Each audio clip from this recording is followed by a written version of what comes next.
కఠినాతి కఠినమైన పరిస్థితుల్ని ఎదుర్కొంటేనే మనం ఉన్నతి వైపు అడుగులు వేయగలం.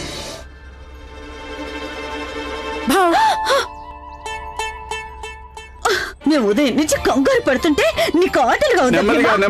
నీ పని చెప్తాను. ఆగు. అవును, నిన్న నీ కాలు బెలికింది కదా, ఇప్పుడు ఎలా పరిగెడుతున్నావు?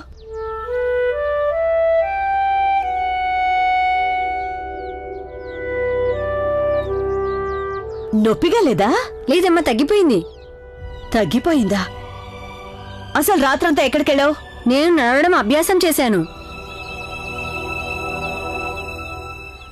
అభ్యాసమా అంటే? మా రాత్రంతా పడుకోకుండా నడవడం పరిగెత్తడం అభ్యాసం చేశాడు. మా నాకు బాగా నిద్ర వస్తుంది, నేను పడుకుంటున్నా. స్కూల్కి ఎవరు వెళ్తారన్నయ్యా? భీమ్, నన్ను వదిలే. ఇవాళ నువ్వు ఒక్కడే వెళ్ళిరా, నా వల్ల అయితే కాదు. అన్నయ్య, అవుతుంది. నువ్వు నా కోసం రాత్రంతా మేల్కొని ఉన్నావు, నేను నీ కోసం పగలంతా లేచి ఉంటాను.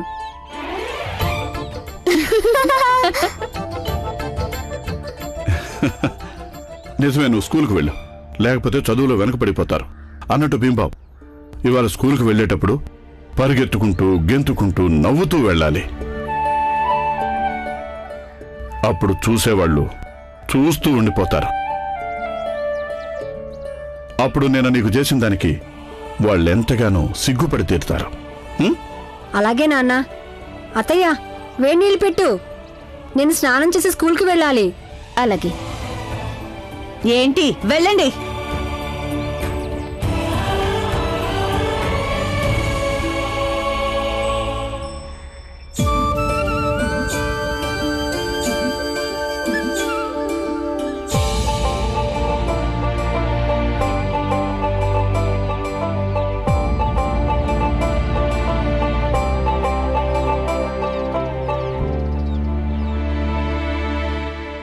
గురుగారు, నిన్న వీడికి దెబ్బ తగిలింది, అది కూడా చాలా గట్టిగా. మరి ఇప్పుడు పరిగెడుతున్నాడు, అది కూడా ఏమీ కాలేదన్నట్టు. అసలు వీడు మనిషా మృగమా? ఆగండి, మీరు ముగ్గురు ఇలా రండి.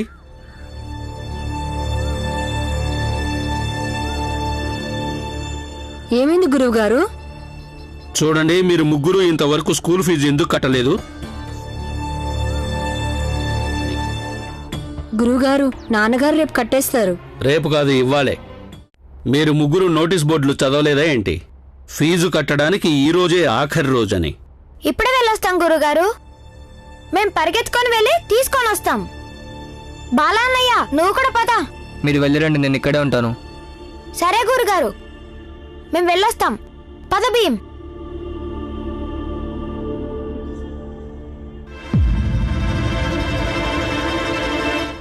నీకు చదువు పట్ల శ్రద్ధ ఉన్నట్టు నాకు అనిపించడం లేదు. లేకపోతే ఎలా కనిపిస్తుంది? మరైతే ఇక్కడికి ఎందుకు వస్తున్నావు? తెలీదు. ముందు ముందు జీవితంలో ఏం చేయాలో అదైనా తెలుసా లేదా? బాజా వాయిస్తాను.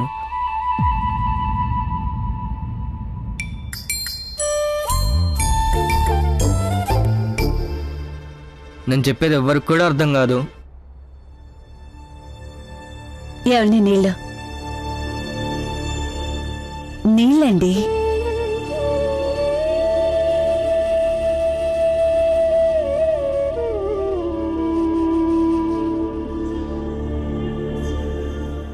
ఇవాళ మీరు వెళ్ళడం లేదా?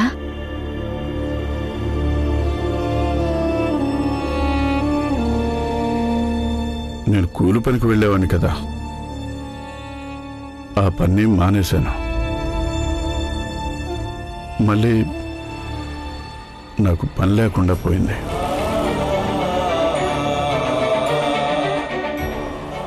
ఏం పర్లేదు, నగలమ్మిన డబ్బు ఉంది కదా, దాంతో కొంతకాలం గడిపేయొచ్చు. ఆ తర్వాత మీకు పెన్షన్ కూడా వస్తుంది. ఇక తర్వాత మీకు ఏదో ఒక ఉద్యోగం సరైంది దొరుకుతుంది. కానీ భీమబాయ్, మనకు డబ్బులు చాలా అవసరం కదా. దీని గురించి నేను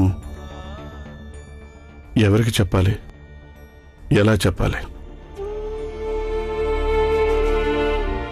చూడండి, మీరు ముగ్గురు ఇంతవరకు స్కూల్ ఫీజు ఎందుకు కట్టలేదు? ఫీజు కట్టడానికి ఈ రోజే ఆఖరి రోజని.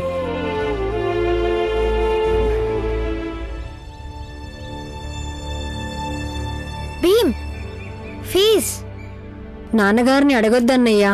మరైతే ఎవరిని అడుగుతాము? ఎవరిని అడగొద్దు. అలా అయితే చదువు మానేస్తావా? లేదు, నేను ఎప్పటికీ కూడా చదువుకోవడం మానేయలేను. ఫీజు కట్టకపోతే ప్రిన్సిపల్ మనల్ని లోపలికి రానివ్వరు.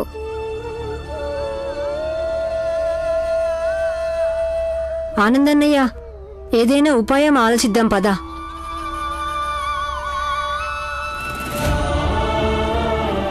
నువ్వు అన్నిటికంటే ఎక్కువగా నీ పుస్తకాలకే ప్రాముఖ్యత ఇవ్వాలి. తరగతిలో చోటు మారినంత మాత్రాన, లేక ముందో వెనుక కూర్చోవడం వల్ల, విడిగా కూర్చోవడం వల్ల జ్ఞానం నీకు తక్కువైపోదు. నువ్వు చదువుకొని ఎంత గొప్పవాడివి కావాలంటే ప్రతి ఒక్కరూ నీ పక్కన కూర్చోవాలని అనుకోవాలి. జ్ఞానాన్ని పొందడం కోసం ఎంత పెద్ద పోరాటమైనా సరే ఆ పోరాటాన్ని నువ్వు పోరాడాల్సిందే. అలాగే గెలుపును కూడా దక్కించుకోవాల్సిందే. పోరాడతాను నాన్నా. నేను అన్ని కష్టాలను సహిస్తాను, గెలుపును కూడా దక్కించుకుంటాను. బాలారావు, ఏమైంది? ఇంకా నీ తమ్ముడు రాలేదు? గురువుగారు, నేను కూడా ఇక్కడే నిలబడి ఉన్నాను. నాకు మాత్రం ఎలా తెలుస్తుంది?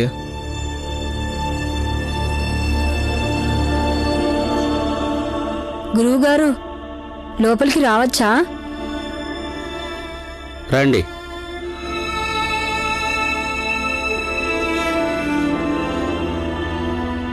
ఫీజు డబ్బులు తెచ్చావా? తీసుకురాలేదు. ఏ, మీ నాన్న మీకు ఇవ్వలేదా?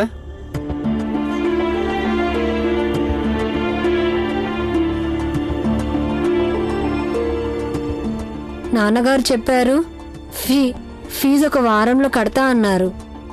చూడండి, మీరు గనక ఒక వారంలో ఫీజు కట్టలేదు అంటే నేను మీ ముగ్గురిని స్కూల్ నుండి పంపించేస్తాను. సరేనా? సరే గురువుగారు. సరే గురువుగారు. మీరు వెళ్ళి మీ క్లాసుల్లో కూర్చోండి.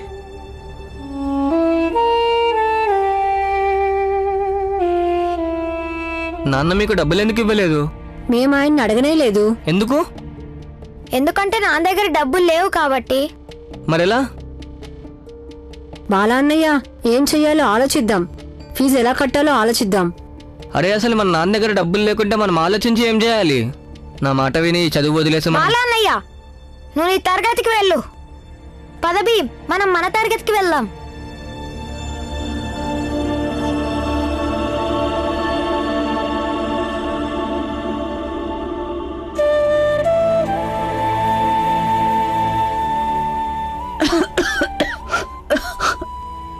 అరే, మీరెక్కడికి వెళ్తున్నారు? ఎక్కడికో చోటుకు వెళ్ళి తీరాలి కదా. ఇంట్లోనే కూర్చుంటే నాకు ఏ పని దొరకలేదని పిల్లలందరూ అనుకుని బాధపడతారు. దానివల్ల పిల్లల మనోధైర్యం దెబ్బతినే అవకాశం ఉంది. పైగా బయటకు వెళ్ళి ఉద్యోగం కూడా వెతుక్కోవాలి కదా. రోజు పని నుండి ఏ సమయానికి వస్తానో అదే సమయానికి తిరిగి ఇంటికి వస్తాను.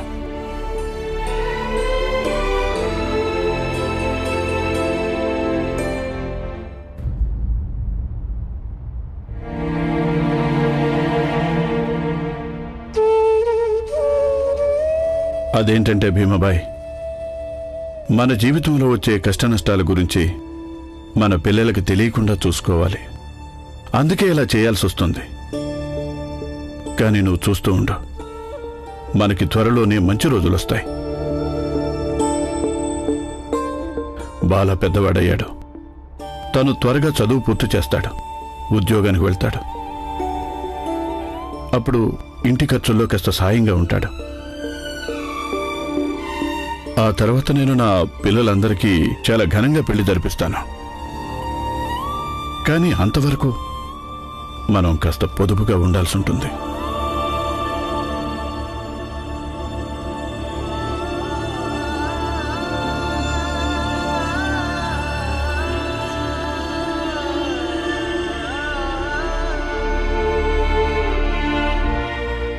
రెండు అనాలకి 10 మామిడి పండ్లు వస్తే.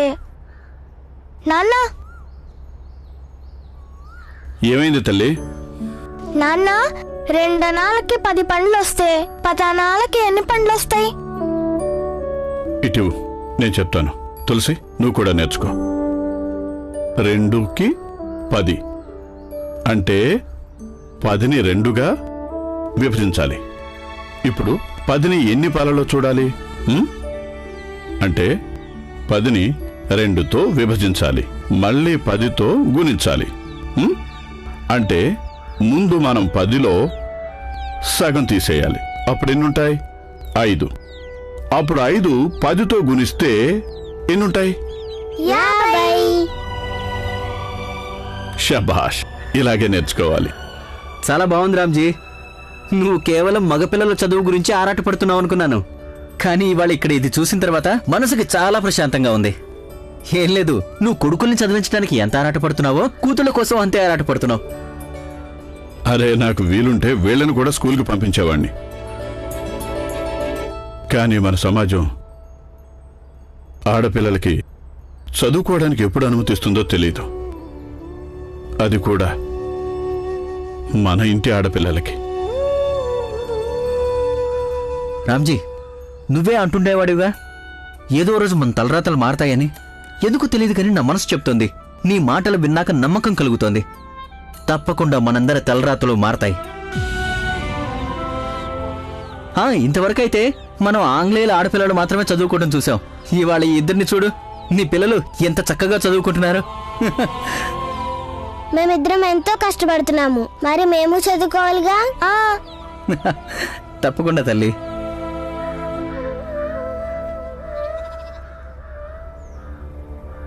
పురంజన్, మనం పనికి వెళ్ళాలి కదా, ఆలస్యం అవుతోంది. పైగా పనికి ఆలస్యంగా వెళ్తే యజమాని గారు మన ఇద్దరికి చివాట్లు పెడతారు. పద వెళ్దాం, పద పద. ఇదిగోనమ్మా, మీరు చదువుకోండి. పద. ఆయన పిల్లల గురించి ఎంతగానో ఆలోచిస్తూ ఉంటారు. ఇప్పుడు వాళ్ళ కోసం అబద్ధాలు కూడా చెప్తున్నారు.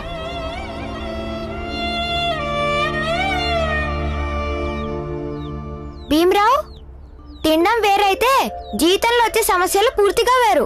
భోజనం చేయకపోతే ఎలా బతుకుతాం మనం?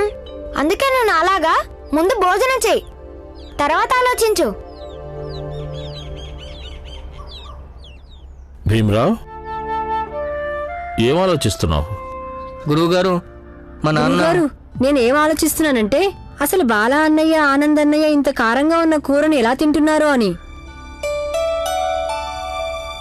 సరే సరే, ఆలోచించు. ఇది నీ ఒక్కడికే సంబంధించిన విషయం. వస్తాను.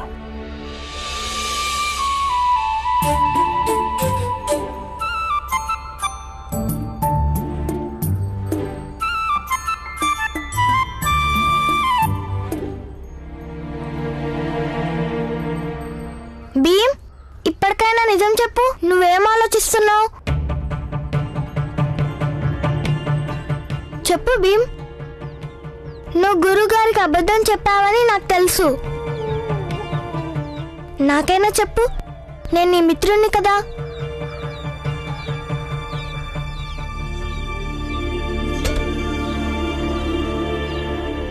సరే అయితే, ఇది నా కోసం మా అమ్మ ప్రత్యేకంగా చేసింది. తిను, చాలా బాగుంటుంది.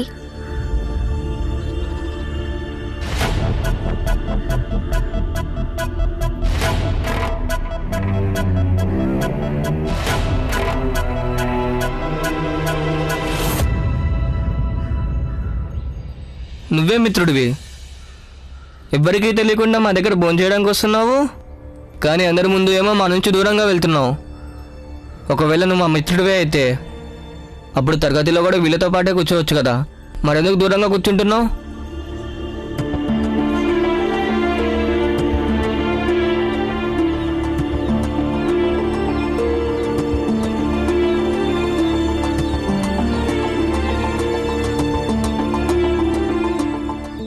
అసలు విషయం ఏంటంటే మా నాన్నగారి దగ్గర ఫీజుకి డబ్బులు లేవు, అందుకని మేము ఆయన దగ్గరికి వెళ్ళి డబ్బులు అడగలేదు. కానీ వారం రోజుల్లో మేము ఫీజు కట్టకపోతే అప్పుడు ప్రిన్సిపల్ సార్ మమ్మల్ని స్కూల్ నుంచి పంపించేస్తారు.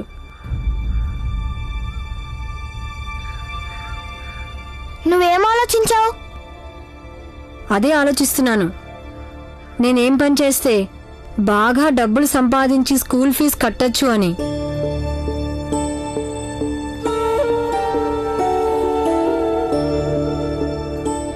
ఓ పని చేద్దాం, నేను రేపటి నుండి మా అమ్మ దగ్గర సమోసా అలాగే మిఠాయిల కోసం డబ్బులు అడిగి జమ చేసి నీకు ఇస్తాను.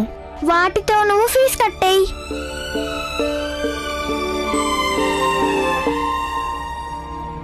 అప్పుడప్పుడు సమోసాలు మిఠాయిలు కూడా తీసుకురా. కానీ నువ్వు గురువు గారికి ఎందుకు అబద్ధం చెప్పావు? అది ఎందుకంటే గురువుగారికి నేనంటే ఎంతగానో ఇష్టం. నేను ఆయనకు గనక ఏమైనా చెప్పానంటే ఆయన మా నాన్నకి చెప్పేస్తారు. కానీ నేను మా నాన్నకి ఏవీ తెలియకూడదని అనుకుంటున్నాను.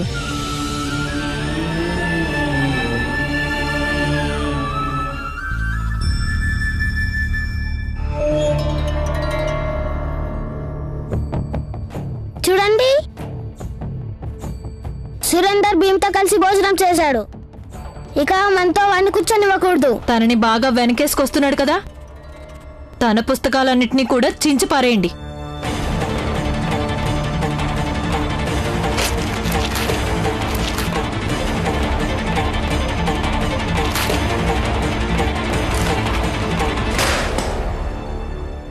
అరే, మీరందరూ నా పుస్తకాలని ఎందుకు ఇలా చించేశారు?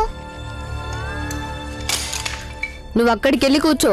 ఈ రోజు నుంచి మాతో పాటు కలవకూడదు. ఎందుకు? నువ్వు భీమరావుతో కలిసి అన్నం తిన్నావు కదా, వెళ్ళి వాడితోనే కూర్చో. పంచాయతీ పెద్దలా మీరు? అవును, ఇది పిల్లల పంచాయతీనే. వెళ్ళు, వెళ్ళి కూర్చో.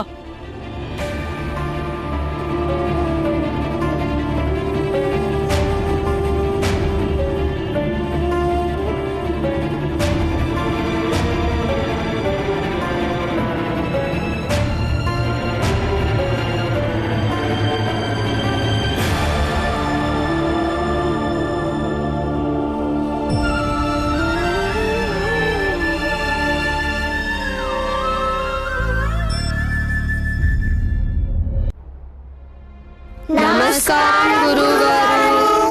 సరే సరే, కూర్చోండి కూర్చోండి.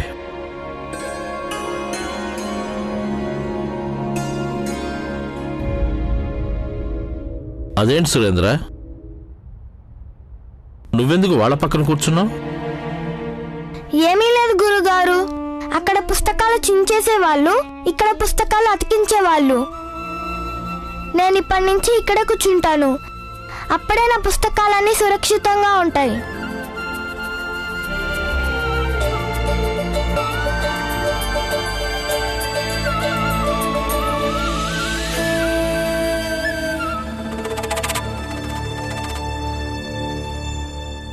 ఇవాళ నేను మీ అందరికీ ఇతిహాసంలో ఉన్న 4వ అధ్యాయాన్ని నేర్పిస్తాను. ఏ అధ్యాయం చదవబోతున్నావు? 4వ అధ్యాయం. 4వ అధ్యాయం. ఇక్కడి నుంచి నేను మీ పక్కనే కూర్చుంటాను. నేను మీ స్నేహితున్నే కదా. ఇప్పుడు మనం ప్రాణ స్నేహితులం.